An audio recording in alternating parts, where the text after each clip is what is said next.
अस्सलाम वालेकुम दोस्तों। आज 1 जुलाई 2026 और इस वक्त तकरीबन दिन के 12:30 बजे हुए हैं और आज भी हम जिन टॉपिक्स को डिस्कस करेंगे वो डॉक्टर यास्मीन राशिद या पीटीआई के जो दीगर कैद लीडरान हैं या सियासी वर्कर हैं उनके हवाले से बात करेंगे। और 29 जून को सोशल मीडिया पर जो एक इज़्तराब पाया जा रहा था, एक्स अकाउंट्स के ऊपर जो एक इज़्तराब पाया जा रहा था, ऐसे नज़र आ रहा था कि जैसे डॉक्टर यास्मीन राशिद ने कोई वसीयत की है कि अगर खुदा न खास्ता मुझे कुछ हो गया तो इमरान खान का साथ मत छोड़ना। और ऐसा महसूस हो रहा था कि जैसे वो बहुत ज़्यादा कठिन हालात का सामना कर रही हैं। लेकिन तब भी मैंने आपको प्रेडिक्शंस करते हुए यही बताया था कि हक़ाइक़ की दुरुस्तगी अपनी जगह, कठिन हालात की दुरुस्तगी अपनी जगह, लेकिन एक्स के ऊपर ख़ास तौर पर सोशल मीडिया के ऊपर ये जो हैशटैग्स कॉपी पेस्ट ट्रेंड चल रहा है या हैशटैग कॉपी पेस्ट पॉलिटिक्स जो चल रही है या हैशटैग कॉपी पेस्ट मुहिम जो चल रही है, इसको समझने की बहुत ज़्यादा ज़रूरत है। एक आम तांगे वाला, रेडी वाला, रिक्शे वाला, दुकान वाला कभी भी एक्स यूज़ नहीं करता। ये चंद बंद कमरों में बैठ के कुछ लोग जो हैशटैग को कॉपी पेस्ट करके प्रमोट करने की कोशिश कर रहे हैं, उनकी कोई और गेम चल रही है। और इस हवाले से मैंने तमाम तर प्रेडिक्शंस भी की थी। लेकिन भला हो पाकिस्तान के अंदर मेजॉरिटी ऑफ द पॉपुलेशन वो क्रिटिकल थिंकिंग को तो यूज़ करते ही नहीं, डिस्कोर्स एनालिसिस का उनको पता ही नहीं, साइकोलिंग्विस्टिक एंड कॉग्निटिव एनालिसिस का उनको पता ही नहीं। और लगे कि मुझे बुरा भला कहने और स्ट्रीट लैंग्वेज तक के अल्फाज यूज़ किए गए, इतनी ज़्यादा नेगेटिव कमेंटिंग की गई, इतना ज़्यादा बुरा भला कहा गया। लेकिन अब आज आप खुद देख लें कि डॉक्टर यास्मीन राशिद का चाहे ऑफिशियल अकाउंट है, चाहे दीगर जो जर्नलिज्म से रिलेटेड जो इंस्टाग्राम अकाउंट्स हैं या एक्स अकाउंट है, उन पर डॉक्टर यास्मीन राशिद की तरदीद भी आ गई है। और उन्होंने कहा कि मेरे हवाले से प्रोपेगेंडा किया जा रहा है, या मुख्तलिफ अकाउंट्स पर अब इस हवाले से डिबेट्स भी होना शुरू हो गई हैं कि डॉक्टर यास्मीन का नाम यूज़ करके कुछ और मफादात, कुछ और मकासद हैं जिनको पूरा करने की कोशिश की जा रही है। और डॉक्टर यास्मीन राशिद की जानिब से भी इसकी तरदीद कर दी गई है। मैं सबसे पहले चाहूँगा कि मेरी जिन प्रेडिक्शंस के ऊपर, जिस डिस्कोर्स एनालिसिस के ऊपर मुझे सबसे ज़्यादा बुरा भला कहा गया, आप पहले वो प्रेडिक्शन सुने, उसके बाद मैं अगली बात करता हूँ। बहरहाल अगर डॉक्टर यास्मीन राशिद के हवाले से जो आज का बुनियादी सवाल है इस पर आएँ और इसके बाद ये भी देखें कि आने वाले दिनों में होने क्या जा रहा है। और ये कॉपी पेस्ट ट्रेंड जो चल रहे हैं सोशल मीडिया पर डॉक्टर यास्मीन राशिद के हवाले से, इस हवाले से न्यूमरोलॉजी क्या कहती है और साइकोलिंग्विस्टिक एंड कॉग्निटिव एनालिसिस की सूरत में इसके हवाले से फर्दर अगर हम फ्यूचर प्रेडिक्ट करें तो क्या कुछ हो सकता है। डॉक्टर यास्मीन राशिद का नाम अगर ज़ोरोआस्ट्रियन न्यूमरोलॉजी के अकॉर्डिंग कैलकुलेट किया जाए तो इनके नाम का अदद 1 बनता है, यानी इन्फ्लुएंशियल पर्सनालिटी। जब तक जितनी भी जिंदगी है ये तो अल्लाह जानता है, लेकिन जितना भी जिएंगी इन्फ्लुएंशियल पर्सनालिटी, बारोब पर्सनालिटी के तौर पर जिएंगी। लेकिन यहाँ पर अगर न्यूमरोलॉजिकल जियोमेंसी के अकॉर्डिंग अगर इनके बारे में जितने भी सवालात हमसे पूछे गए कि आया इनकी सेहत को कोई खतरात तो लाहक नहीं, या क्या इनकी वसीयत वाकई हकीकी है, दिस एंड दैट, या इनको क्या खतरात लाहक हैं, उस हवाले से अगर हम देखें तो 8, 8 एंड 9, 8, 8 और 9, इसको अगर आपस में जमा करें तो 25 होता है। और न्यूमरोलॉजिकल जियोमेंसी के अंदर अगर कोई नंबर 16 से बढ़ जाए तो उसको 16 में से माइनस करना होता है, यानी 25 नफी 16 अगर करें तो 9 का नंबर आता है। और 9 का नंबर या 9 की जो शक्ल है वो एक तरह से इंटरनल सपोर्ट को जाहिर करती है, एक नुसरत दाखिल को जाहिर करती है, यानी कहीं ना कहीं अंदरूनी हिमायत भी मिलने वाली है। और यहाँ पर ज़ोरोआस्ट्रियन न्यूमरोलॉजी को भी ऐड किया जाए तो 9 का नंबर आखिरी होता है, यानी जितनी आजमाइश थी तकरीबन वो अब हो गई, अब बस फ्रूट मिलने का वक्त आ गया। और कहीं ना कहीं खुफिया मदद को भी ये जाहिर करती है, गैर मुतवक्का मुआवनत को भी जाहिर करते हैं। इसमें ताकत बाहर से नहीं मिलती, ताकत कहीं ना कहीं अंदर से मिलती है। और इस पॉलिटिकल साइकोलॉजी के एतबार से यहाँ पर अगर हम इस चीज़ को ऐड करें या फर्दर इसको इंटरप्रेट करें तो ऐसा नजर आता है कि अवाम की जानिब से हिमायत डॉक्टर यास्मीन राशिद को नहीं मिलेगी। अवाम सिर्फ अगर रहेगी तो सोशल मीडिया की हद तक तो रह सकती है, डिजिटल वॉरियर तो उनसे उनकी सपोर्ट कर सकते हैं, या डिजिटल कूफी जो पीटीआई से मोहब्बत का इजहार करते हैं, इमरान खान से मोहब्बत का इजहार करते हैं, लेकिन उनके अंदर दम खम नहीं कि वो हकीकी मानों में भी कुछ कर सकें, वो सिर्फ सोशल मीडिया की हद तक ही रहेंगे। अब जो कुछ भी होगा, चाहे डॉक्टर यास्मीन राशिद, चाहे पीटीआई के दीगर वर्कर, चाहे इमरान खान, उनको सिस्टम के अंदर से या कहीं अंदरूनी तौर पर ही कहीं ना कहीं खुफिया मुआवनत मिलने वाली है और अंदर से ही कोई एंड गेम उनकी जानिब जा रही है, जहां पर अब वो एक नई बिगनिंग के साथ वो सामने आएंगे। अब सवाल यहाँ पर ये पैदा होते हैं कि डॉक्टर यास्मीन राशिद के हवाले से जो वसीयत शेयर की जा रही है एक्स के ऊपर, और तरह तरह के बयानात, मुख्तलिफ अल्फाज का चुनाव, लेकिन थीम उसका एक ही सवाल यह है कि क्या ये पैगामात वाकई हकीकी हैं या पॉलिटिकल मैनिपुलेशन है, या ये कि इस किस्म के पैगाम जेल से बाहर भी कैसे आ गए, जबकि बाकी तो कोई बातें बाहर नहीं आ रही, तो ये बातें एकदम से कैसे बाहर आ गई, ये वसीयत एकदम से कैसे बाहर आ गई। अब जितने भी ये जो कॉपी पेस्ट ट्रेंड चल रहे हैं डॉक्टर यास्मीन राशिद के हवाले से कि किसी ने एक ट्वीट किया उसको हजारों अकाउंटों से शेयर कर दिया गया, तो इसका अगर साइकोलिंग्विस्टिक एनालिसिस किया जाए तो 9वीं शक्ल के अकॉर्डिंग या 8, 8, ان کے امپیکٹ کے اکارڈنگ ایسا نظر آتا ہے کہ ان تمام تر جو بیانیاں ان کے اندر کہیں نہ کہیں حقیقت تو ضرور ہے، اس کے اندر ذاتی تکلیف تو ضرور ہے، ذاتی تکلیف ہائی لائٹ بھی ہو رہی ہے، 100% سچ بھی ہے کہ ان کے اوپر جس قسم کے کٹھن حالات آ رہے ہیں، جس قسم کی وہ حالات کا شکار ہیں، یا ان کی طبیعت میں جو کچھ بھی پرابلمز ہیں وہ سارا کچھ حقیقی معنوں میں ہے، لیکن کہیں نہ کہیں ایک دوسرا پہلو بھی ہے، اور وہ دوسرا پہلو یہ کہ ان کی ذاتی تکلیف کو ایکس پر وصیت کے انداز میں یا کسی اور انداز میں پھیلانا اور کاپی پیسٹ مہم کی حد تک اس کو پھیلانا، یہ باقاعدہ طور پر ایک منظم نیٹ ورکنگ نظر آتی ہے، اور اس کے دو پہلو نظر آتے ہیں، یعنی 2 لیئرز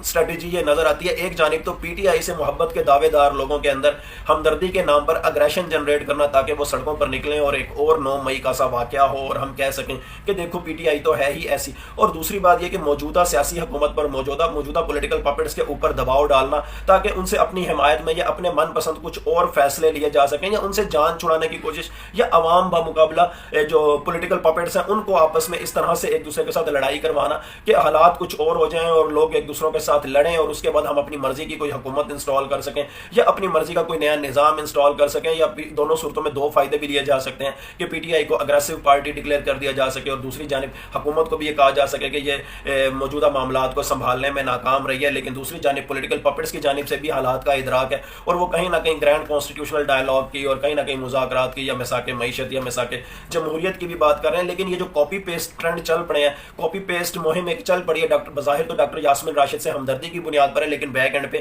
آپ کو پتا ہے کہ ایکس کوئی اور یوز نہیں کرتا، تانگے والا یوز نہیں کرتا، سائیکل والا یوز نہیں کرتا، دکان والا یا ریڑھی والا یوز نہیں کرتا، ایکس کی مہم کہیں اور سے چل رہی ہوتی ہے۔ ایکس پر ہیش ٹیگز کو پروموٹ کروانے والے اور کرنے والے وہ یہ سمجھتے ہیں کہ ہم جو ایکس کے اوپر ٹرینڈ پروموٹ کریں گے لوگ شاید ویسا سوچنے لگ جائیں گے، حالانکہ ایسا نہیں ہوتا، یہ جسٹ ڈیجیٹل دنیا ہے، اور ڈیجیٹل دنیا کے اندر جو ایکس یوز کرتے ہیں ان کے ذہن کا ایک فطور ہے، وہ ایک ان کے اندر ایک فالٹ ہے کہ وہ یہ سمجھتے ہیں کہ ہم ایکس کے ذریعے جو ٹرینڈ پروموٹ کریں گے شاید ویسا ہی ہونے لگ جائے گا، شاید لوگ ایک قیدی کے خلاف بھی سوچنے لگ جائیں گے، شاید کچھ لوگ کشمیریوں کے خلاف بھی سوچنے لگ جائیں گے، شاید کچھ لوگ پشتون ایتھنیسٹی کے خلاف سوچنے لگ جائیں گے، کچھ ایسا ویسا، کبھی ایک شخص کے خلاف، کسی علاقائی قومیت کے خلاف، کبھی کسی کے خلاف، لیکن ایسا نہیں ہوتا۔ ایکس کی دنیا صرف ایک چند آفیسز تک ہی محدود ہے جہاں پر کاپی پیسٹ ٹرینڈز تو آپ چلا سکتے ہیں، کاپی پیسٹ مہم تو چلا سکتے ہیں، لیکن اب حقیقت کی دنیا میں بھی آنا ہوگا، اور حقیقت کی دنیا میں کیا ہونے جا رہا ہے اس حوالے سے ہم سب سے پہلے قرآن پاک کی آیت کو انالیسس کر لیتے ہیں۔ قرآن پاک کے اندر اللہ تعالیٰ ارشاد فرماتے ہیں، جس کا مفہوم یہ ہے،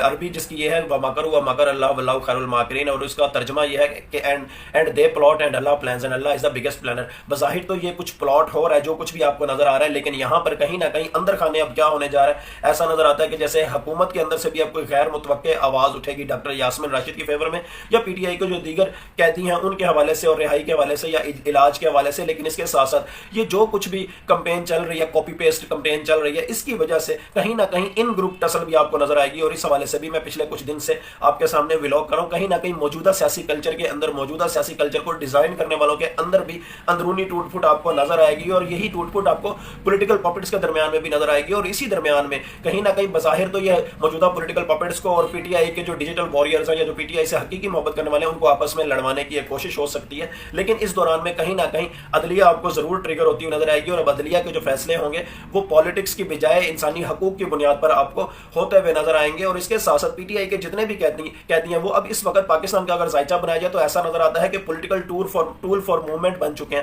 اس وقت ایسا نظر آتا ہے کہ ایک تحریک چلانے کے لیے ایک پولیٹیکل ٹول جو چاہیے ہوتا ہے، تمام پی ٹی آئی کے جو قیدی ہیں، چاہے وہ ورکر ہیں چاہے وہ لیڈران ہیں، وہ اس وقت وہ بن چکے ہیں، اور اب آنے والے دنوں کے اندر آپ چاہے جتنی مرضی کاپی پیسٹ ٹرینڈز والی مہم چلا لیں، چاہے جتنے مرضی ہیش ٹیگ ٹویٹر کے اوپر پروموٹ کر لیں ایک قیدی کے خلاف، کبھی کشمیریوں کے خلاف، کبھی پشتونوں کے خلاف، کبھی کسی اور کمیونٹی کے خلاف، لیکن یہ بیانیہ جو بظاہر آپ کو سوشل میڈیا پر ڈیزائن ہوتا ہوا نظر آ رہا ہے، یا یہ جو بیانیے جتنے بھی آپ کو ایکس پر ہیش ٹیگز کی صورت میں پروموٹ ہوتے ہوئے جا رہے ہیں، ان کا نزلہ موجودہ پولیٹیکل پپٹس پہ بھی گرنا ہے، ان کے ہینڈلرز یا ان کے فیسیلیٹیٹرز یا جو موجودہ سیاسی کلچر ہے اس کے بیک اینڈ پہ جو بیٹھے ہوئے ہیں ان کے اوپر بھی گرنا ہے، اور کہیں نہ کہیں ان گروپ ٹسل کی صورت میں گرنا ہے۔ یہ نیورولوجیکل کیلکولیشنز کے اکارڈنگ میں آپ کو بتا رہا ہوں۔ اور اب میں ان تمام تر پریڈکشنز کے بعد ان تمام لوگوں کا بھی تھینک یو بولوں گا جنہوں نے مجھے کل میری ان پریڈکشنز کے حوالے سے آج انڈورس بھی کیا، مجھے اپریشیٹ بھی کیا، میرے ڈسکورس انالیسس کو سپورٹ بھی کیا، لیکن اس کے ساتھ ساتھ میں یہاں پر جو آج سٹننگ پریڈکشن آپ کے سامنے دینے والا ہوں کہ اس سارے عمل میں کہیں نہ کہیں پی ٹی آئی سے تعلق رکھنے والی ایک خاتون لیڈر کو بھی یہاں پر اگنور نہیں کرنا چاہیے۔ کل بھی مجھے کچھ لوگوں نے بتایا، پرسوں بھی مجھے کچھ لوگوں نے بتایا کہ ڈاکٹر यास्मीन राशिद के हवाले से जितने भी एक्स अकाउंट थे उनके ऊपर जो भी उनसे बज़ाहिर हमदर्दी के नाम पर जो पोस्ट की जा रही थी, जो ट्वीट किए जा रहे थे, लेकिन कहीं ना कहीं जैसे ही इमरान खान की एक बहन ने इस हवाले से पोस्ट की, लोगों के अंदर बहुत ज़्यादा इज़्तिराब हकीकत पर बदलना शुरू हो गया, लोगों ने इसको हकीकत समझना शुरू कर दिया। लेकिन आज मुझे लोगों ने बताया, मेरे वो तमाम तर व्यूवर्स जिन्होंने मुझे कल बताया था कि इमरान खान की एक बहन ने भी डॉक्टर यास्मीन राशिद की सेहत के हवाले से कोई ट्वीट किया है, आज उन्हीं लोगों ने मुझे बताया कि वो ट्वीट डिलीट भी कर दिया गया है और अब उस तरह का कोई ट्वीट उनके अकाउंट पर मौजूद नहीं। खैर वल्लाहु आलम, इस हवाले से मैं कुछ ज़्यादा जानता तो नहीं, लेकिन मैं यहाँ पर अगर इमरान खान की उन बहन के हवाले से भी जिक्र करूँ तो उस हवाले से भी मुझे बहुत ज़्यादा बुरा भला कहा जाता है। उस हवाले से भी लोग अपनी क्रिटिकल थिंकिंग को यूज़ नहीं करते, लोग अपनी डिस्कोर्स एनालिसिस की सलाहियत को यूज़ नहीं करते, या किसी भी खबर के अंदर हकाइक क्या है, किसी भी इवेंट के अंदर हकाइक क्या है, लोग इसको यूटिलाइज करने की, इसको अंडरस्टैंड करने की कोशिश ही नहीं करते। और ये सवाल जो मैं आपसे हमेशा पूछता हूँ कि अगर इमरान खान की कोई बहन उनसे इतनी मोहब्बत करती है या सियासत की इतनी समझ बूझ रखते हैं, तो इमरान खान ने आज तक उनको कोई ओहदा क्यों नहीं दिया, कोई उनको टास्क क्यों नहीं फराहम किया? मोहब्बत अपनी जगह और सच्ची मोहब्बत अपनी जगह, लेकिन अंदर खाने हकाइक कुछ और भी हैं। और मैं इस ज़मन में आपको हमेशा यही कहता हूँ कि अगर आप कुछ लोगों की बातों में आके, कुछ लोगों के लारे लपों में आकर, कुछ लोगों के लॉलीपॉप्स को हकीकत समझकर अगर आप उनको अपना हम नवा समझ लो और उनकी बातों में आके आप अग्रेशन को अपनाने की कोशिश करो, आप अग्रेशन के हवाले से पर तोलो, तो आपकी बसीरत आपको तो मुबारक हो सकती है, लेकिन वो पाकिस्तानी अवाम को मुबारक नहीं हो सकती। और यहाँ पर मैं इसको सिर्फ एक सिंपल वाक़े के साथ आपको समझाने की कोशिश करता हूँ। जब बरे सगीर के अंदर तहरीक खिलाफत ज़ोरों पर थी और कहा जा रहा था कि हर मुसलमान को तहरीक खिलाफत में हिस्सा लेना चाहिए, और ये कहा गया कि अंग्रेज़ों की बनी हुई चक्कियों का आटा भी इस्तेमाल करना छोड़ दो, अंग्रेज़ों की बनाई हुई रेलगाड़ी में सफ़र करना भी छोड़ दो, और अंग्रेज़ों की बनाई हुई किसी भी प्रोडक्ट को यूज़ करना छोड़ दो, बल्कि यहाँ तक भी आखिर में कहा जाने लग गया कि जो हिंदुस्तान है वो दारुल हर्ब बन चुका है और हिंदुस्तान को छोड़कर अफगानिस्तान की जानिब हिजरत कर लेनी चाहिए। उस वक़्त भी कायदे आज़म ने मुस्लिम लीग के फॉलोअर्स को, पाक बरे सगीर के मुसलमानों को रोका कि जज्बातियत से फ़ैसले ना करो, अग्रेशन के साथ फ़ैसले ना करो, अभी आप खुद महकूम हो, अभी अपनी महकूमियत को ख़त्म करने के हवाले से प्लानिंग करो। और महकूमियत कभी भी जज्बात के साथ ख़त्म नहीं होती, अग्रेशन के साथ ख़त्म नहीं होती। लेकिन उस वक़्त जो जज्बातियत पसंद मुसलमान थे, जो अग्रेशन पसंद मुसलमान थे, उन्होंने कायदे आज़म के ऊपर तरह तरह के फतवे लगाए, कायदे आज़म को बुरा भला कहा। लेकिन फिर तारीख़ ने साबित किया, आप में से वो तमाम लोग जिन्होंने 9वीं 10वीं 11वीं 12वीं में पाकिस्तान स्टडीज़ पढ़ी है, तहरीक खिलाफत पढ़ी है, वो जानते हैं कि उस वक़्त जज्बातियत और अग्रेशन का अंजाम क्या हुआ। हर वो बंदा जिसने तहरीक खिलाफत के अंदर जज्बातियत की बुनियाद पर या अग्रेशन की बुनियाद पर अपना किरदार अदा करने की कोशिश की, उसका एंड क्या हुआ, और कायदे आज़म को वक्त ने दुरुस्त साबित किया। और अब भी आप ये जान चुके हैं कि सियासत और डायलॉग ये कभी भी अग्रेशन या जज्बात के साथ नहीं होते। इसकी मेन एग्जांपल अभी भी अमेरिका और ईरान के दरमियान जो डायलॉग हैं, उस हवाले से आप देख रहे हैं कि अमेरिका ने एक जानिब अग्रेशन भी जारी रखा हुआ था, दूसरी जानिब सेफ एग्जिट के लिए वो डायलॉग की भी बात करता था, लेकिन जब तक उसने अपने अग्रेशन को साइड पे नहीं किया, उस वक़्त उसको सेफ एग्जिट के लिए डायलॉग का मौका भी नहीं मिला। और यही चीज़ मैं आपको समझाने की कोशिश करता हूँ कि अगर इमरान खान ने अपनी किसी बहन को छोड़कर अगर अल्लामा राजा नासिर अब्बास जो कि एक और पार्टी के हैं, या महमूद खान अचकज़ई जो कि एक और पार्टी के हैं, उनको मुज़ाकरात का मैंडेट दिया, तो क्या मुज़ाकरात अग्रेशन के साथ हो सकते हैं? क्या मुज़ाकरात जज्बात के साथ हो सकते हैं? कभी भी नहीं। और मुज़ाकरात कभी भी पाकिस्तान की पॉलिटिक्स में, पाकिस्तान के सियासी कल्चर में उन लोगों के साथ भी नहीं हो सकते जो पॉलिटिकल पपेट्स हैं। पॉलिटिकल पपेट्स के साथ कभी भी मुज़ाकरात नहीं हो सकते। और इमरान खान को भी इस बात का इदराक है कि अगर मुज़ाकरात करने हैं तो किससे करने हैं और क्यों करने हैं, और क्यों वो अपनी बहनों को मुज़ाकरात के हवाले से या पीटीआई के अंदर से कुछ लोगों को मुज़ाकरात के हवाले से बात नहीं करने देना चाह रहे, या उसके अंदर उनका शेयर क्यों नहीं ऐड कर रहे। और यहाँ पर जब एक तरफ इमरान खान ने किसी को मुज़ाकरात का मैंडेट दिया हुआ है, लेकिन दूसरी जानिब उनके घर से ही, उनकी फैमिली के अंदर से ही कोई खातून अग्रेशन पर मबनी अगर कोई बयान देती हैं या जज्बात पर मबनी कोई बयान देती हैं, तो आप खुद फैसला कर लें कि इमरान खान की रिहाई में रुकावट कौन बन रहा है। वो लोग जिनको इमरान खान ने खुद मुज़ाकरात का मैंडेट दिया हुआ है, या फिर वो लोग जो जज्बात या अग्रेशन का इजहार कर रहे हैं। फैसला आपके पास है, आपने करना है। डिस्कोर्स एनालिसिस करना भी आपका काम है, साइकोलिंग्विस्टिक एंड कॉग्निटिव एनालिसिस करना भी आपका काम है, अपनी क्रिटिकल थिंकिंग को यूटिलाइज करना भी आपका काम है।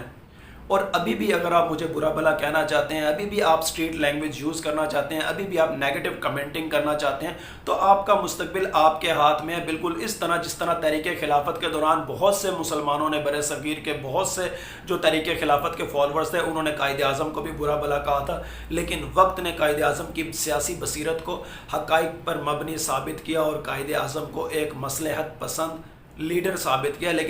لیکن بہرحال میرا کام ہے کہ آپ کو neurology as a psycho anthropology بھی سمجھاؤں اور اس کے ساتھ ساتھ فیکٹس کی بات کروں، ریزنز کی بات کروں، ہسٹری کی بات کروں، تاکہ آپ کا ویژن بھی براڈ ہو اور آپ کو حقائق پر مبنی باتیں سمجھنے میں مدد ملے۔ لیکن پھر یہی کہوں گا کہ ایمان کا تقاضا ہوتا وہی ہے جو اللہ تعالیٰ چاہتے ہیں۔ اللہ تعالیٰ چاہیں تو یہ سب کچھ ہو، اللہ تعالیٰ چاہیں تو کچھ بھی نہ ہو، اللہ تعالیٰ چاہیں تو کچھ ہو اور کچھ نہ ہو، بلا شبہ غیب کا علم صرف اور صرف اللہ تعالیٰ کی ذات کو ہے۔ Thank you so much.